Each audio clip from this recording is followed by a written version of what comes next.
Sal, tell me about Fuchida. Fuchida, this is the World War II. Fuchida began the Pacific War, and there is a story it's going to be a separate story on Jacob de Shazer. They were warriors fighting each other and bombing each other. They encountered the Lord and met each other in Japan, and wounds were healed. So let me just read this article. It's the Christian History Institute, Mitsuyo Fuchida, from Pearl Harbor attacker to Christian evangelist. Commander Fuchida, 1902, of the Imperial Japanese Air Service, is perhaps best known for leading the first wave of bomber and fighter planes during Japan's attack on Pearl Harbor.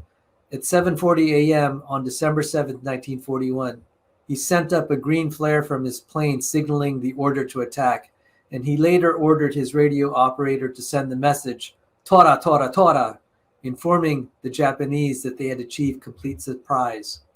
There's the 1979 movie Tora Tora, 1970 movie Tora Tora Tora, and in that scene there, Fuchida was flying over this huge statue of Jesus. I just like, how amazing.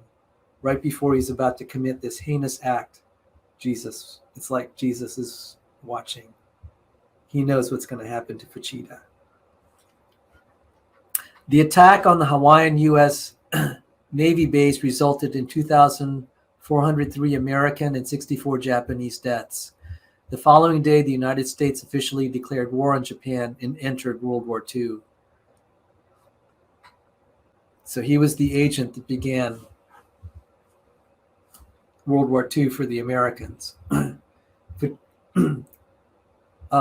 Fuchida served Japan throughout the war. He once again escaped possible death when an emergency appendectomy left him on the bridge of the aircraft carrier Akagi, instead of flying a plane when the United States attacked during the Battle of Midway.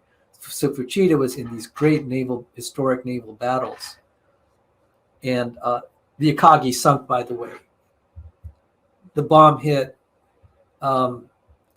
It says here, later having broken both ankles when thrown by an explosion, he became staff officer. So he survived the battle. He became a staff officer with Vice Admiral Kakuji Kakuta, ordered to Tokyo just before Kakuta failed to stop the American liberation of Guam. He would otherwise have participated with Kakuta in suicide by seppuku. That would, they were losing the battle, and in their culture, the honorable thing to do rather than surrender was to commit ritual suicide.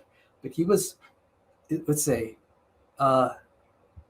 he was ordered to Tokyo just before, so he didn't commit suicide. And he writes, a reporter writes, again, the sword of death had missed him only by inches.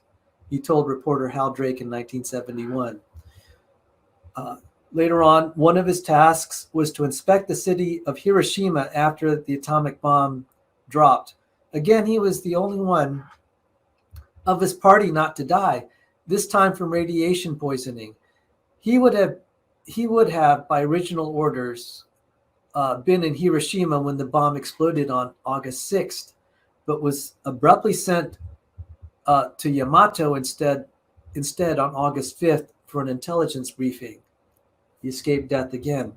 After returning to his family and their chicken farm, he later recalled, life had no taste or meaning. I had missed death so many times, and for what? What did it all mean? And there are other accounts that are just really compelling. He was the only one of his party to survive. No symptoms.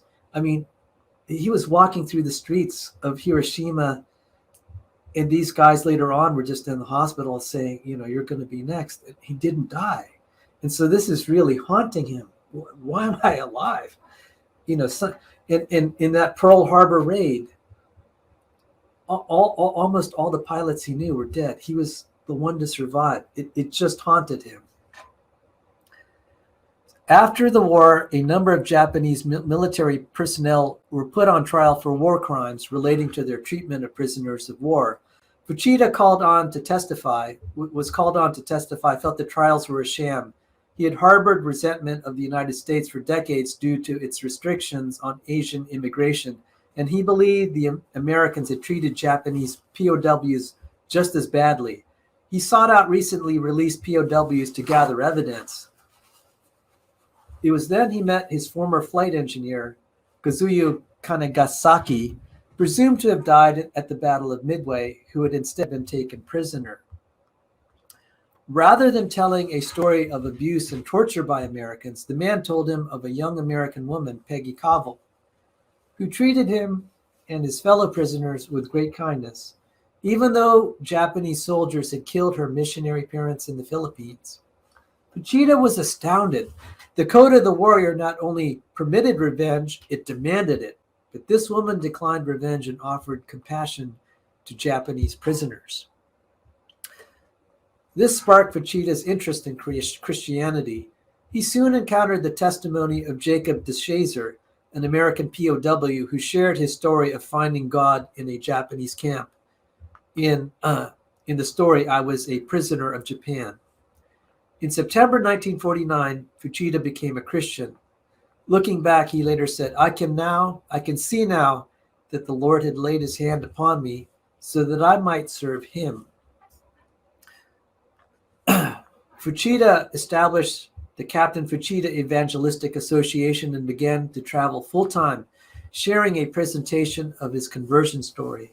In his autobiography, From Pearl Harbor to Calvary, he wrote, I remember the thrill that was mine when, in one of my first evangelistic meetings, I led my first soul to Christ in America, and he was one of my own countrymen.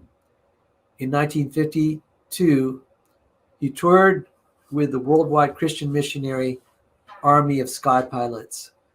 And so they're selected pieces of the story that are just compelling, and it'd be worth kind of polishing up all the variety of sources to relate. There is the book God's Samurai, his a biography of him, and so if anything tells me of the grace of God, this is it. I felt it was appropriate as I was reflecting on what we should talk about today, given we have the Russia-Ukraine war. God can effect healing, and there are Christians on both sides, and there'll be Christians. God will make Christians on both sides of this conflict. I'm quite confident of it. Yes. Wow, that's a wonderful story. Yeah, thanks for sharing.